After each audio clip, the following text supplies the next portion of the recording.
جامع قسم کا تجزیہ دیا ہے کنور صاحب نے. اب آپ کا رد عمل بتائیں 28ویں ترمیم میں کیا کریں گے اور آپ کے ساتھ کیا ہوگا؟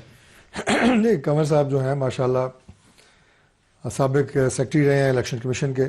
میں 2008 میں جب پہلی دفعہ الیکشن جیتا اسلام آباد سے تو اس وقت کنور صاحب سیکرٹری انہیں کی مہربانی سے جیتے تھے اور بڑے نہیں، انہوں نے مجھے ووٹ دیا تھا. ویسے یہ بات ٹھیک ہے آپ کی کہ میں ان کی مہربانی سے جیتا تھا، لیکن وہ بڑے ایک مدبر اور بڑے دیانتدار اور بڑے ایفیشینٹ آفیسر رہے ہیں. دوسری بات یہ ہے جی کہ جو انہوں نے تجزیہ کیا ہے اس میں تجزیے سے زیادہ پیش گوئیاں ہیں، پولیٹیکل جو پیش گوئیاں ہیں وہ انہوں نے کی ہیں.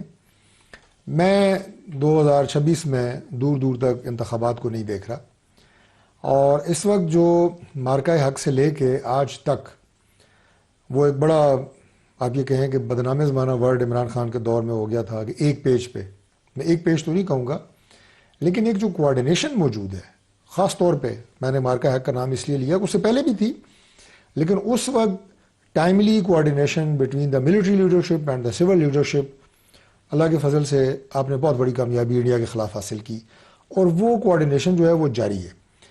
ہمارے پاس جتنے بھی ریسورسز ہیں لا اینڈ آرڈر کو کنٹرول کرنے کے لیے، ٹیررزم کے لیے، اور NFC میں بھی جو بات ہم ریویو کی بات کر رہے ہیں اس میں ڈیٹ سروسنگ کے ساتھ ساتھ یہ چیز شامل ہے کہ پاکستان کے ہر صوبے میں اگر کوئی لا اینڈ آرڈر کی صورت پیدا ہوتی ہے، خدا نخواستہ دہشت گردی ہو، کوئی نیچرل کالمیٹی ہو، کوئی قدرتی آفات جو ہوتی ہیں، آپ کی لا انفورسنگ ایجنسیز ہمہ وقت تیار ہوتی ہیں اس کو کنٹرول کرنے کے لیے.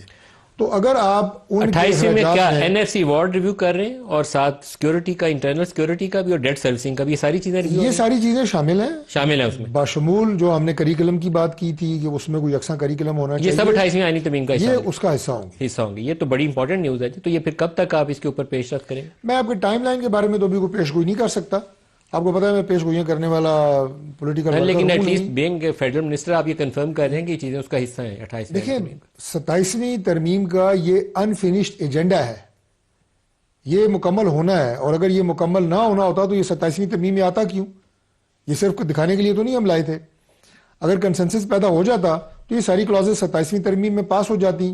اب انفینشڈ ایجنڈے کے طور پہ یہ رہ گئی ہیں، کنسنسس بلڈ کریں گے انشاءاللہ اور لے آئیں گے. اور میں ایک اور بات، پاکستان چونکہ پیپلز پارٹی کا بار بار ذکر ہے، ہمارے لیے پیپلز پارٹی اور ان کی لیڈرشپ بڑی قابل احترام ہے، پرائم منسٹر ان کا بڑا ریگارڈ کرتے ہیں، وہ ہمارے ساتھ چلیں گے.